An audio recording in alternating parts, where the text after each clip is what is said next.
Donc, pour mon propre bien, vous souhaiteriez que je dissimule la description de votre deuxième meilleur atout. Personne n'aimera mon livre, à part ceux qui pensent, hein? Très bien. Continuez et répondez. Vous allez le regretter, monsieur le terrien. Mais au final, ce sera vous le dindon de la farce. Par cette erreur, par votre erreur, vous allez détourner l'attention de moi et l'attirer sur vous. Mes collaborateurs, qui se comptent par millions, oublieront tout à mon sujet et vous haïront pour avoir dévoilé mes méthodes. Ne vous en faites pas pour moi.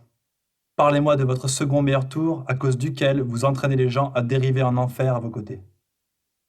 Mon deuxième meilleur tour est loin d'être second. C'est mon premier.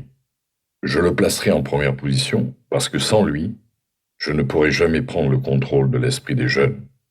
Les parents, les professeurs, les éducateurs religieux et beaucoup d'autres adultes servent, sans le savoir, ma cause, en m'aidant à détruire chez les enfants la faculté de penser par eux-mêmes.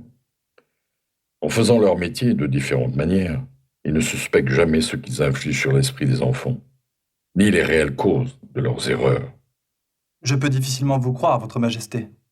J'ai toujours cru que les meilleurs amis des enfants étaient ceux qui leur étaient les plus proches, leurs parents, leur école, leurs professeurs et leurs éducateurs religieux. Où pourraient donc aller tous ces enfants pour obtenir des conseils fiables, à part vers ceux qui ont leurs responsabilités? C'est là que mon intelligence entre en jeu. Voilà l'explication exacte qui justifie comment je contrôle 98% de la population. Je prends possession des gens durant leur jeunesse avant même qu'ils passent aux commandes de leur propre esprit, en utilisant ceux qui s'occupent d'eux. J'ai particulièrement besoin de l'aide de ceux qui donnent aux enfants leur instruction religieuse. C'est à ce moment-là que je démolis leur faculté de pensée indépendante et démarre chez eux les premières habitudes qui les mènent à dériver, en déconcertant leur esprit avec des idées indémontrables qui concernent un monde sur lequel ils ne savent rien. C'est aussi à ce moment-là que je sème dans l'esprit des enfants la plus grande de toutes les peurs, la peur de l'enfer. Je comprends combien il est facile pour vous d'effrayer les enfants en les menaçant par l'enfer. Mais comment faites-vous pour qu'ils continuent à vous craindre, vous et votre enfer, une fois qu'ils ont grandi et qu'ils ont appris à penser par eux-mêmes? Les enfants grandissent, mais ils n'apprennent pas toujours à réfléchir de leur propre chef. Une fois que j'ai capturé l'esprit d'un enfant par la peur, j'affaiblis sa faculté de raisonner et de réfléchir par lui-même. Cette faiblesse suivra l'enfant toute sa vie. N'est-ce pas là une manière déloyale que de contaminer l'esprit d'un être humain avant qu'il n'en ait pleinement pris possession? Rien qui ne sert mes fins ne pourrait être déloyal. Je n'ai pas de stupides limites comme le bien et le mal. La force prime le droit pour moi. J'utilise toutes les faiblesses humaines connues pour obtenir et conserver mon contrôle de l'esprit humain. Je comprends votre nature démoniaque. Maintenant, retournons poursuivre la discussion sur vos méthodes qui mènent les gens à dériver en enfer, ici-bas, sur Terre. D'après votre confession, je vois que vous vous occupez des enfants alors que leur esprit est jeune et malléable. Dites-moi plus sur la manière dont vous utilisez les parents, les professeurs et les chefs religieux pour piéger les gens dans la dérive.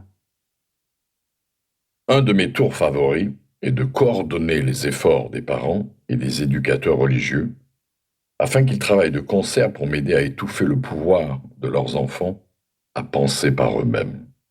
J'utilise beaucoup d'éducateurs religieux pour miner le courage et le pouvoir de réflexion indépendante des enfants, en leur apprenant à me craindre. Mais j'utilise aussi les parents afin qu'ils épaulent les chefs religieux dans cette grande tâche qui est la mienne. Comment font donc les parents pour aider les chefs religieux à détruire les facultés de réflexion indépendantes de leur enfant? Je n'ai jamais entendu parler d'une telle monstruosité. J'accomplis ceci grâce à un tour très intelligent. Je pousse les parents à apprendre à leurs enfants d'adhérer à leurs croyances et leurs convictions concernant la religion, la politique, le mariage et d'autres sujets importants.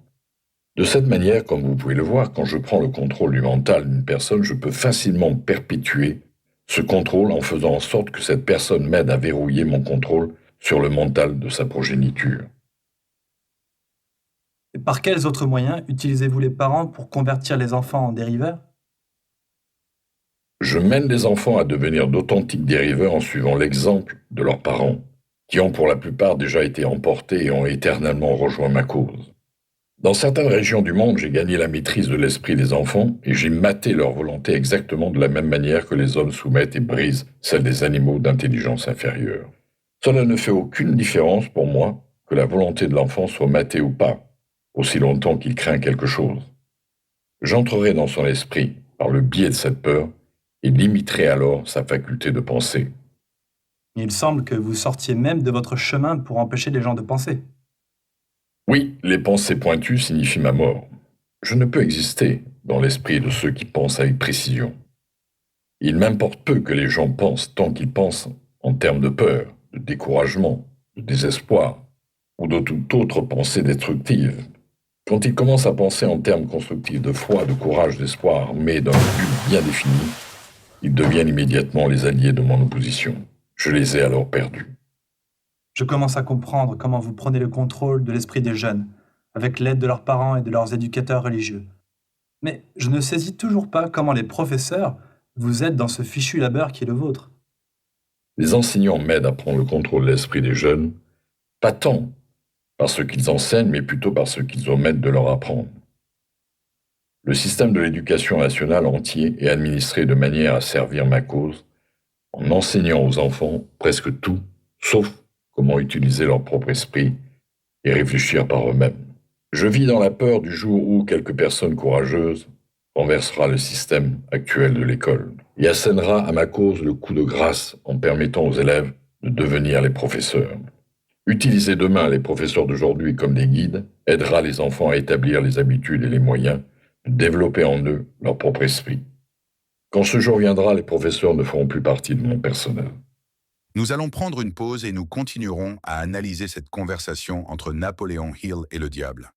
Pendant ce temps, profitez-en pour lire L'alcool, questions et réponses, principes pratiques pour stopper, immédiatement sur uscribe.com ou téléchargez-le sur cellar.com ou Apple Book